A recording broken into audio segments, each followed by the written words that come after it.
for your knees, your hips have a big impact on that as well, right? So if you have knee problems, you got to think about loosening the hips. And if you're sitting a lot at a desk, um, this is kind of like the half lotus position when you're doing yoga, right? And I find this really helpful because it creates a lot of torsion in the hips here to loosen it up. And a lot of people can't sit cross-legged like this. If I bring the bottom knee up, it's going to bring this closer to me and it'll going to create more of a stretch.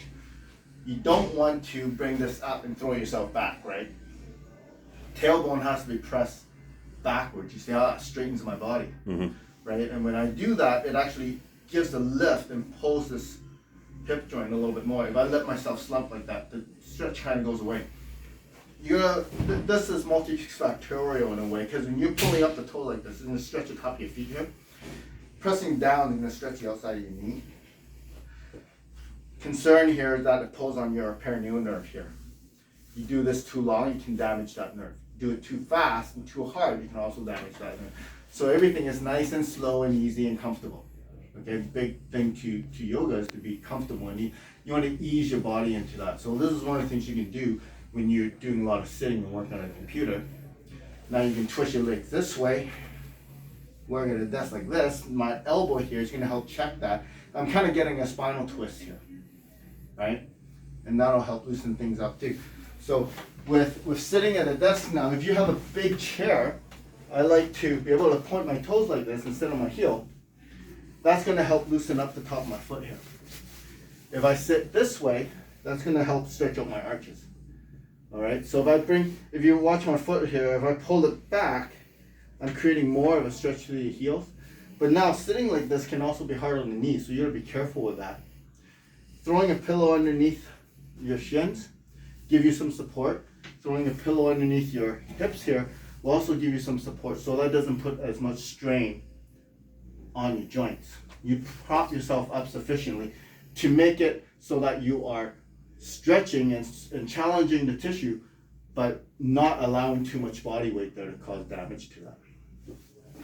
And then alternate your work position if you're able to change your desk so that it's elevated.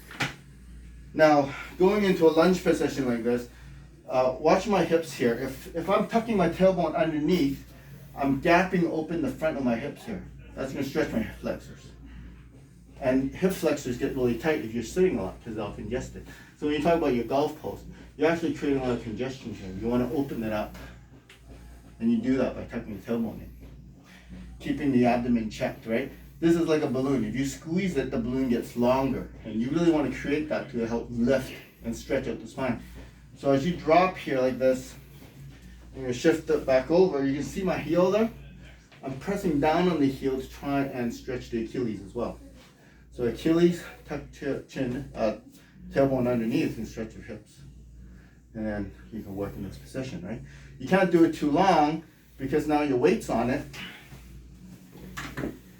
Get a chair or a stool or even an exercise ball so you can have some support. But what's going on here is really important. If I slump like this to stretch, it's not going to be as effective, right?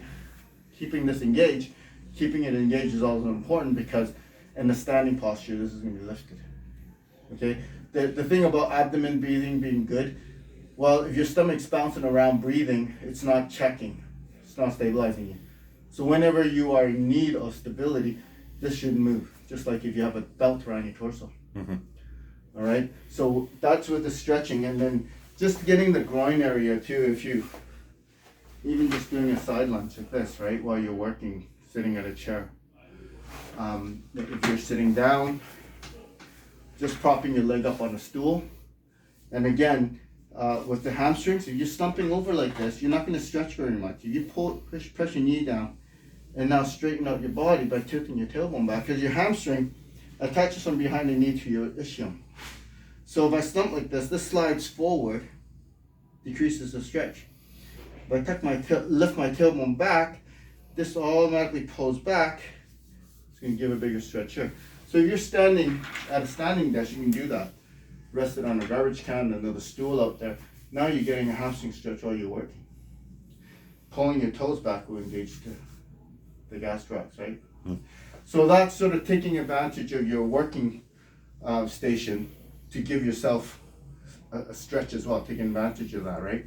So lying down, you have this is more for the relaxation part, the meditative part of it, because now you need to attend to your body. Just curling forward and allowing your body to sink. It's going to